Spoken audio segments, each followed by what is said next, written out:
ಈಗಾಗಲೇ ಬಹಳಷ್ಟು ವಿಚಾರಗಳನ್ನು ತಮ್ಮ ಮುಂದೆ ಭಾಷಣ ಮಾಡಿದವರು ವಿವರವಾಗಿ ಹೇಳಿದ್ದಾರೆ. ಪ್ರಮುಖವಾಗಿ ಎರಡು ವಿಚಾರ ಎಲ್ಲ ಕಾಂಗ್ರೆಸ್ ಪಕ್ಷದವರು ತಿಳ್ಕೊಳ್ಬೇಕಾಗಿರ್ತಕ್ಕಂಥದ್ದು. ಒಂದು, ಎರಡು ರೀತಿಯ ದಮನಕಾರಿ ನೀತಿಯನ್ನ ಈ ರಾಷ್ಟ್ರದ ಪ್ರಧಾನಮಂತ್ರಿಗಳಾಗಿರ್ತಕ್ಕಂಥ ನರೇಂದ್ರ ಮೋದಿ ಅವರು ಮತ್ತು ಅಮಿತ್ ಶಾ ಅವರು ತೆಗೆದುಕೊಂಡಿದ್ದಾರೆ. ಒಂದು ನ್ಯಾಷನಲ್ ಹೆರಾಲ್ಡ್ ಪ್ರಕರಣ, ಮತ್ತೊಂದು ಮನ್ರೇಗಾ. ನ್ಯಾಷನಲ್ ಹೆರಾಲ್ಡ್ ಅಂತಕ್ಕಂಥ ಪತ್ರಿಕೆ ಪಂಡಿತ್ ಜವಾಹರ್ಲಾಲ್ ನೆಹರೂರವರು ಪ್ರಾರಂಭ ಮಾಡಿದಂಥ ಪತ್ರಿಕೆ.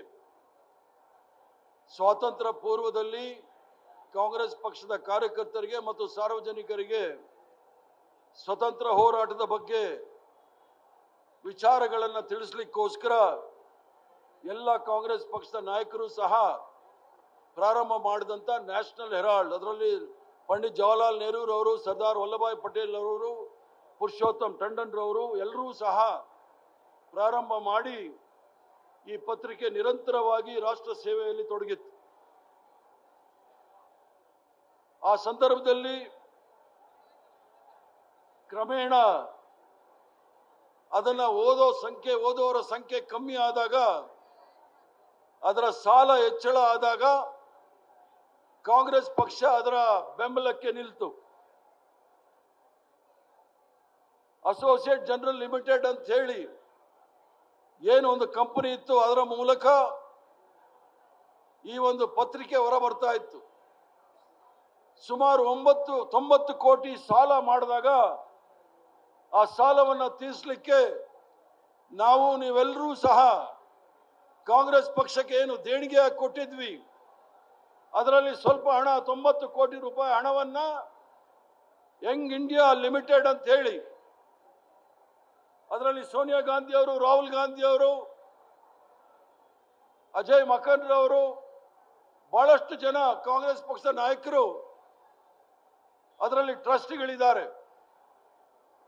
ಈ ಕಂಪನಿ ಆಕ್ಟ್ ಅಂತ ಒಂದಿದೆ.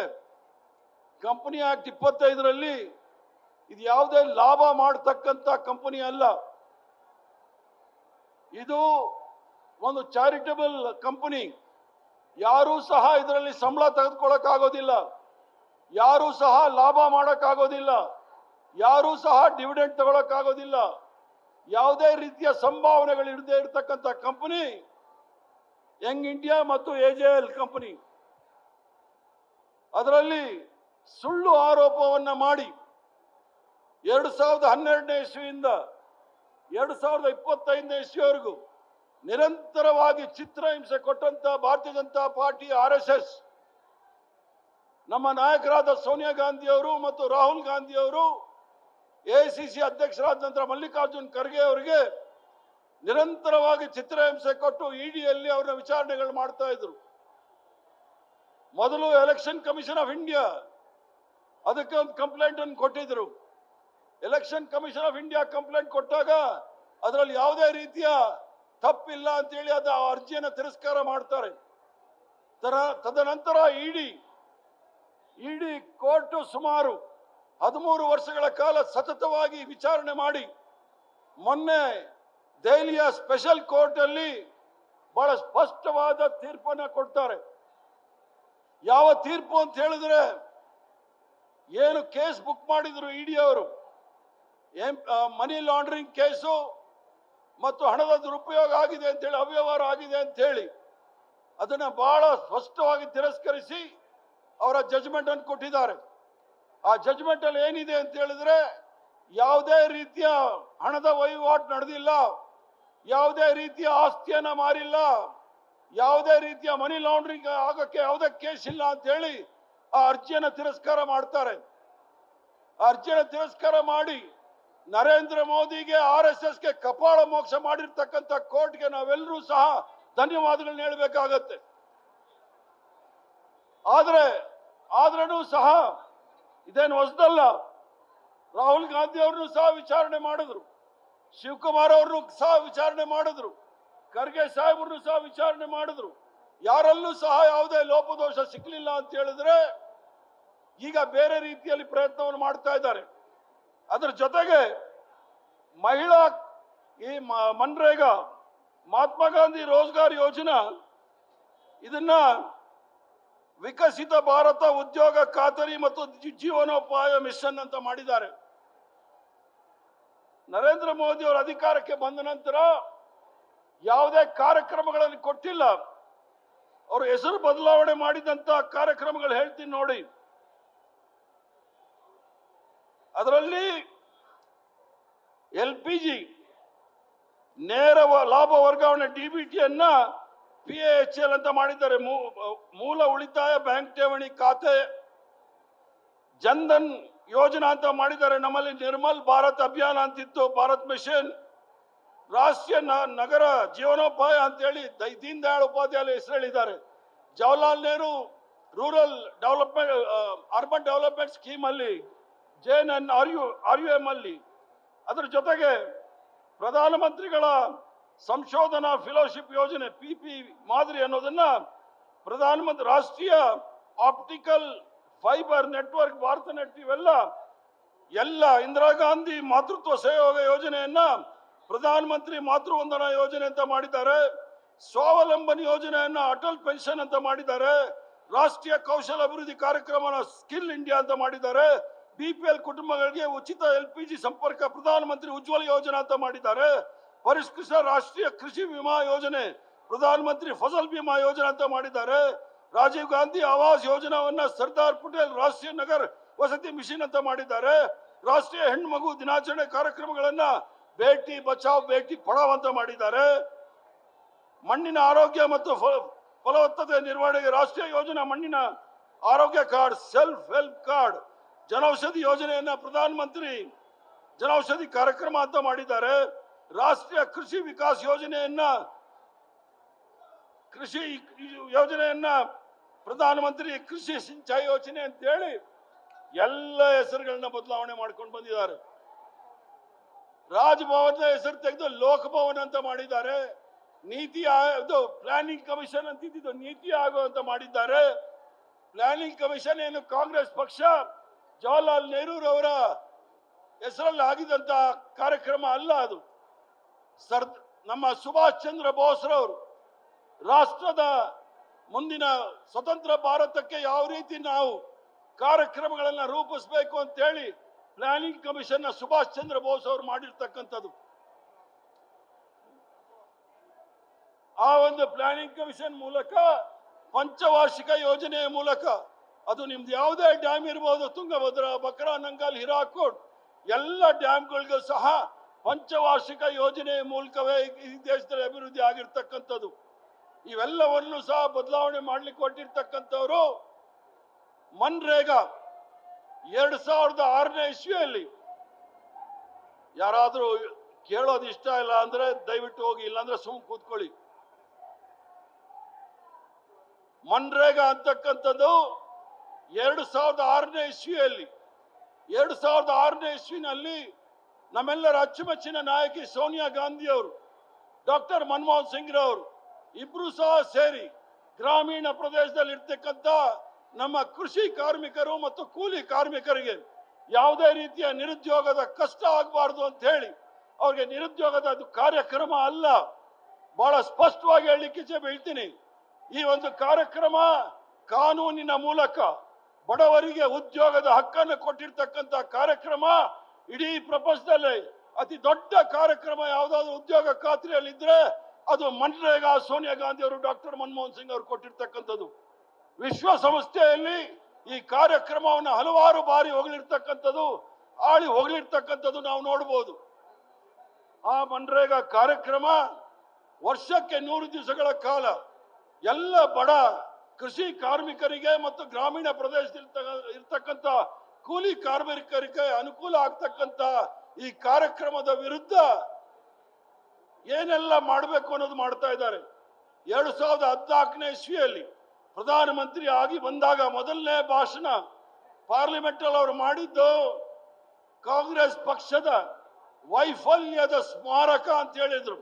ಮಾನ್ಯುಮೆಂಟಲ್ ಬ್ಲಂಡರ್ ಅಂತ ಹೇಳಿ ಭಾಷಣ ಮಾಡಿದಂತ ಈ ನರೇಂದ್ರ ಮೋದಿ 11 ವರ್ಷ ಆದ ನಂತರ ಅದನ್ನ ಬದಲಾವಣೆ ಮಾಡ್ಲಿಕ್ಕೆ ಹೋಗ್ತಾ ಇದ್ದಾರೆ. ಈ ಒಂದು ಕಾರ್ಯಕ್ರಮದ ಮೂಲಕವೇ ನರೇಂದ್ರ ಮೋದಿ ತರ ವರ್ಷಕ್ಕೆ ನಾವು 2 ಕೋಟಿ ಉದ್ಯೋಗ ಕೊಡ್ತೀವಿ ಅಂತ ನಾವೆಲ್ಲೂ ಸಹ ಭರವಸೆ ಕೊಟ್ಟಿರಲಿಲ್ಲ. ನಾವು ಹೇಳಿದ್ವಿ ಬಡವರನ್ನ ಮೇಲ್ತರಲಿಕ್ಕೋಸ್ಕರ ಏನೆಲ್ಲ ಕಾರ್ಯಕ್ರಮವನ್ನು ಹಮ್ಮಿಕೋಬೇಕು ಅಂತ ಹೇಳಿ ಮನ್ರೇಗಾ ಕಾರ್ಯಕ್ರಮವನ್ನು ಕೊಟ್ಟಿರ್ತಕ್ಕಂಥದ್ದು. ವರ್ಷಕ್ಕೆ 100 ದಿನ ಉದ್ಯೋಗ, ಕೈತುಂಬ ಸಂಬಳ. ಇದರಿಂದ ಹಳ್ಳಿಗಳಿಂದ ನಗರ ಪ್ರವೇಶಕ್ಕೆ ವಲಸೆ ಹೋಗ್ತಾ ಇದ್ದಂತ ಹಳ್ಳಿಗರು ಅಲ್ಲೇ ಹಳ್ಳಿನಲ್ಲೇ ಉದ್ಯೋಗ ಮಾಡಿಕೊಂಡು ಅವರ ಜೀವನ ಸಾಗಿಸ್ಲಿಕ್ಕೆ, ಅದರಲ್ಲೂ ಸಹ ಬಡವರಿಗೆ ಬಹಳ ಅನುಕೂಲ ಆಯ್ತು. ಆದ್ರಿಂದ ಮಹಾತ್ಮ ಗಾಂಧಿ ಅವ್ರನ್ನ ಕೊಂದವ್ರು ಯಾರು? ಮಹಾತ್ಮ ಗಾಂಧಿ ಅವ್ರನ್ನ ಕೊಂದವ್ರು ಯಾರು? ಗೋಡ್ಸೆ. ಇವರು ಸ್ವತಂತ್ರ ಹೋರಾಟದ ಮಂಚೂಣಿಯಲ್ಲಿದ್ದಂತ ಮಹಾತ್ಮ ಗಾಂಧಿ ಅವ್ರನ್ನ ಕೊಲ್ಲಕ್ಕೆ ಕಾರಣ ಇವರು ಅಸ್ಪೃಶ್ಯತೆಯ ವಿರುದ್ಧ ಇದ್ರು, ಮಹಿಳೆಯರಿಗೆ ಅಧಿಕಾರವನ್ನು ಕೊಡಬೇಕಾದ್ರ ಪರ ಇದ್ರು, ಬಡವರ ಪರ ಇದ್ರು, ಕಾರ್ಮಿಕರ ಪರ ಇದ್ರು. ಇದಕ್ಕೋಸ್ಕರ ಮಹಾತ್ಮ ಗಾಂಧಿ ಅವ್ರನ್ನ ಕೊಲೆ ಮಾಡಿರ್ತಕ್ಕಂಥದ್ದು ನಾಥೂರಾಮ್ ಗೋಡ್ಸೆ. ಅದರಲ್ಲಿ ಯಾವುದೇ ರೀತಿಯ ಹಿಂದೂ ಮುಸ್ಲಿಂ ಅನ್ನೋದಿಲ್ಲ. ಬಡವರ ಪರ ಮಹಾತ್ಮ ಗಾಂಧಿ ಇದ್ದಾರೆ ಅಂತ ಹೇಳಿ ಕೊಂದಂತ ನಾಥೂರಾಮ್ ಗೋಡ್ಸೆನ ಈ ದೇಶದ ಮೊಟ್ಟ ಮೊದಲನೇ ಉಗ್ರವಾದಿ, ಮೊಟ್ಟ ಮೊದಲನೇ ಟೆರರಿಸ್ಟ್. ಇವತ್ತು ಸಹ ಭಾರತೀಯ ಜನತಾ ಪಾರ್ಟಿ RSS ಅವ್ರಿಗೆ ಕೊಲೆಗಾರ ಅನ್ನೋದಿಲ್ಲ. ಮಹಾತ್ಮ ಗಾಂಧಿ ಅವ್ರನ್ನ ಕೊಲೆ ಮಾಡಿ ಈ ರಾಷ್ಟ್ರದ ಇತಿಹಾಸವನ್ನು ಅಳಿಸ್ಲಿಕ್ಕೆ ಆಗೋದಿಲ್ಲ. ಆದರೆ ನಿರಂತರವಾಗಿ ಪಂಡಿತ್ ಜವಾಹರ್ಲಾಲ್ ನೆಹರು ಅವರ ಮೇಲೆ ಇಲ್ಲೇ ಸಲ್ಲದ ಆರೋಪಗಳನ್ನ ನಮ್ಮೆಲ್ಲರ ಅಚ್ಚುಮೆಚ್ಚಿನ ನಾಯಕರಾದ ರಾಹುಲ್ ಗಾಂಧಿ ಅವ್ರಿಗೆ ಏನೆಲ್ಲ ಸೋಷಿಯಲ್ ಮೀಡಿಯಾದಲ್ಲಿ ಹೇಳ್ತಾ ಇದ್ರು, ಏನು ಮಾಡಕ್ಕಾಗೋದಿಲ್ಲ. ರಾಹುಲ್ ಗಾಂಧಿ ಆಗಲಿ, ಗಾಂಧಿ ಕುಟುಂಬಕ್ಕಾಗಲಿ, ಕಾಂಗ್ರೆಸ್ ಪಕ್ಷಕ್ಕೆ, ಇವರೆಲ್ಲರೂ ಸಹ ಬ್ರಿಟಿಷರ ಬೂಟ್ ನೆಕ್ತಾ ಇದ್ದ RSS ಅವರು ಇವತ್ತು ಕಾಂಗ್ರೆಸ್ ಪಕ್ಷವನ್ನ ಬಗ್ಗು ಬಡಿಲಿಕ್ಕೆ ಬರ್ತಾರೆ, ಅವ್ರ ಕೈಲಿ ಸಾಧ್ಯನೇ ಇಲ್ಲ. ಆದ್ರಿಂದ ಮನ್ರೇಗಾದಲ್ಲಿ ಮೊದಲು ಮಹಾತ್ಮ ಗಾಂಧಿನ ಹೆಸರನ್ನ ಅಳಿಸ್ಲಿಕ್ಕೆ ಪ್ರಯತ್ನ, ಮತ್ತೆ ಬಡವರ ಬಗ್ಗೆ ಯಾವುದೇ ರೀತಿಯ ಕಾಳಜಿ ಇಲ್ಲದೆ ಇರ್ತಕ್ಕಂಥ ಭಾರತೀಯ ಜನತಾ ಪಾರ್ಟಿ, ನರೇಂದ್ರ ಮೋದಿ ಯಾವತ್ತಾದ್ರೂ ನೋಡಿದ್ದೀರಾ? ಬಡವರ ಜೊತೆ ರೈತರು 700 ಜನ ಸತ್ತರು ಪಂಜಾಬಲ್ಲಿ, ಒಂದೇ ಒಂದು ರೈತರ ಕುಟುಂಬವನ್ನ ಕರೆದು ಮಾತಾಡಲಿಲ್ಲ. ಮಣಿಪುರಲ್ಲಿ ಬೆಂಕಿ ಹರ್ಕೊಂಡು ಸುತ್ತಾ ಇದೆ, ಒಬ್ಬರು ಸಹ ಮಾತಾಡಲಿಲ್ಲ. ಒಂದೇ ಒಂದು ಉದಾಹರಣೆ ಕೊಟ್ಟು ನಾನು ಭಾಷಣ ಮುಗಿಸ್ತೇನೆ. ಮಹಾತ್ಮ ಗಾಂಧಿ ಅವರು ಮೈ ಮೇಲೆ ಯಾಕೆ ಬಟ್ಟೆ ಹಾಕೋಲಿಲ್ಲ ಗೊತ್ತೇ ನಿಮ್ಗೆ? ಅವರು ಒಡಿಸ್ಸಾದಲ್ಲಿ ಕಟಕ್ ಅಲ್ಲಿ 1923ನೇ ಇಸ್ವಿನಲ್ಲಿ ಮಹಾನದಿನಲ್ಲಿ ಸ್ನಾನ ಮಾಡಕ್ ಹೋಗ್ತಾರೆ. ಬೆಳಿಗ್ಗೆ ಹೊತ್ತು ಬರೀ ಗಂಡಸಿರ್ತಾರೆ, ತಿರ್ಗಾ ಸಾಯಂಕಾಲ ಸ್ನಾನ ಮಾಡಕ್ ಹೋದಾಗ ಬರೀ ಹೆಂಗಸಿರ್ತಾರೆ. ಮಹಾತ್ಮ ಗಾಂಧಿ ಅವತ್ತು ಕೇಳ್ತಾರೆ, ಅವ್ರು ಹೇಳಿ ಈ ಮಹಿಳೆಯರಿಗೆ ಉಟ್ಕೊಂಡಂತ ಒಂದೇ ಜೊತೆ ಬಟ್ಟೆ ಇರೋದು, ಅವರು ಅದನ್ನ ಒಗೆದು ಹಾಕಿ ಆಮೇಲೆ ಸ್ನಾನ ಮಾಡಿ ಅದೇ ಬಟ್ಟೆ ಹಾಕೊಂಡು ಹೋಗ್ತಾರೆ ಅಂತ. ಆವತ್ತು ಮಹಾತ್ಮ ಗಾಂಧಿ ಮೇಲೆ ಬಟ್ಟೆ ಹಾಕೋದನ್ನ ಮಹಾನದಿನಲ್ಲೇ ಬಿಟ್ಟು ಕಡೆವರೆಗೂ ಸಹ ಬಟ್ಟೆ ಹಾಕ್ಲಿಲ್ಲ. ರೌಂಡ್ ಟೇಬಲ್ ಇಂಗ್ಲೆಂಡ್ಗೆ ಹೋದ್ರೂ ಸಹ ಬರೀ ಮೈಯಲ್ಲಿ ಹೋದಂತ ನಮ್ಮ ಅಚ್ಚುಮೆಚ್ಚಿನ ಈ ರಾಷ್ಟ್ರಪಿತ ಮಹಾತ್ಮ ಗಾಂಧಿ ಅವರು. ಆದ್ರೆ ನರೇಂದ್ರ ಮೋದಿ ನೋಡಿ, ಬರಾಕ್ ಒಬಾಮಾ ಡೆಲ್ಲಿಗೆ ಬರ್ತಾರೆ ಅಂದ್ರೆ 10 ಲಕ್ಷ ಕೋಟಿ, ಅದರಲ್ಲಿ ಬಂಗಾರದಲ್ಲಿ ನರೇಂದ್ರ ಮೋದಿ ಅಂತ ಬರ್ಕೊಂಡು ಒಬಾಮನ್ ನೋಡಕ್ ಹೋಗ್ತಾರೆ. ಆ ಸೂಟು ಆಕ್ಷನ್ ಮಾಡ್ತಾರೆ ಸೂರತ್ ಅಲ್ಲಿ, 4 ಕೋಟಿ ಖರೀದಿ ಮಾಡ್ತಾರೆ. ಇದರಲ್ಲಿ ನೀವು ತಿಳ್ಕೊಳ್ಳಿ, ಮಹಾತ್ಮ ಗಾಂಧಿ ಮತ್ತು ಕಾಂಗ್ರೆಸ್ ಯಾರ ಪರ ಇದ್ದಾರೆ, RSS ನರೇಂದ್ರ ಮೋದಿ ಯಾರ ಪರ ಇದ್ದಾರೆ ಅಂತ ಹೇಳಿ. ಈ ಹೋರಾಟ ಬಡವರು, ಉಳ್ಳವರು ಮತ್ತು ನಿರ್ಗತಿಕರ ಪರ ಇರ್ತಕ್ಕಂಥ ಹೋರಾಟ. ಶ್ರೀಮಂತರು ಮತ್ತು ಬಡವರ ಮಧ್ಯೆ ಇರ್ತಕ್ಕಂಥ ಕಂದಕ ಬಹಳ ದೊಡ್ಡದಾಗಿ ಬೆಳೀತಾ ಇದೆ. ಅದಕ್ಕಿಂತ ಮೊದಲು ಈ ದೇಶ ದುರಂತಕ್ಕೆ ಅನಾಹುತಕ್ಕಾಗೋಕ್ಕಿಂತ ಮೊದಲು ನಾವೆಲ್ಲರೂ ಸಹ ಎಚ್ಚೆತ್ಕೊಳ್ಬೇಕು. ಯುವ ಕಾಂಗ್ರೆಸ್ ಅವರು, NSU ಅವರು ಚೆನ್ನಾಗಿ ಸ್ಲೋಗನ್ಗೆ ಹೋಗ್ತೀರಾ. ನಾವೆಲ್ಲ ಅದರಲ್ಲೇ ಸ್ಪೆಷಲಿಟಿ ತಗೊಂಡಿರೋರು. ಇಂದಿರಾ ಗಾಂಧಿ ಅರೆಸ್ಟ್ ಆದಾಗ ರೇವಣ್ಣ ಅವರು ಇದ್ದಾರೆ ಇಲ್ಲಿ ಸ್ಟೇಜ್ ಮೇಲೆ, ನಾವೆಲ್ಲರೂ ಸಹ ಇದೇ ಜಾಗದಲ್ಲಿ ಸೆಂಟ್ರಲ್ ಜೈಲಲ್ಲಿ ಇದ್ದವರು. ಯುವ ಕಾಂಗ್ರೆಸ್ ಅವರು, NSU ಅವರು ಸ್ಲೋಗನ್ ಜೊತೆಗೆ ಜೈಲ್ಗೆ ಹೋಗೋ ಅಂತ ಪ್ರವೃತ್ತಿ ಬೆಳೆಸ್ಕೊಳ್ಳಿ, ಆಗ ಮಾತ್ರ ನಿಮ್ಮ ಭವಿಷ್ಯ ಇರುತ್ತೆ. ಜೈಲ್ಗೆ ಹೋಗದೆ ಈ ಕೆಲಸ ಮಾಡ್ಕೊಂಡಿದ್ರೆ ನಿಮ್ಮನ್ನು ಯಾರೂ ಕೇಳೋದಿಲ್ಲ. ಜೈಲ್ಗೆ ಹೋಗ್ಬೇಕಾಗಿರೋದು ರಾಹುಲ್ ಗಾಂಧಿ ಅವ್ರ ಪರ, ಜೈಲ್ಗೆ ಹೋಗ್ಬೇಕಾಗಿರೋದು ಸೋನಿಯಾ ಗಾಂಧಿ ಅವ್ರ ಪರ, ಜೈಲ್ಗೆ ಹೋಗ್ಬೇಕಾಗಿರೋದು ಕಾಂಗ್ರೆಸ್ನ ಪರ, ಜೈಲ್ಗೆ ಹೋಗ್ಬೇಕಾಗಿರೋದು ನರೇಂದ್ರ ಮೋದಿ, ಅಮಿತ್ ಶಾ ವಿರುದ್ಧ ಅಂತ ಹೇಳಿ ನನ್ನ ಮಾತು ಮುಗಿಸ್ತೇನೆ. ಜೈ ಹಿಂದ್, ನಮಸ್ಕಾರ. ನ್ಯೂಸ್ ಫಸ್ಟ್, ನಿರ್ಭೀತಿಯಿಂದ ನಿಮ್ಮ ಪರವಾಗಿ.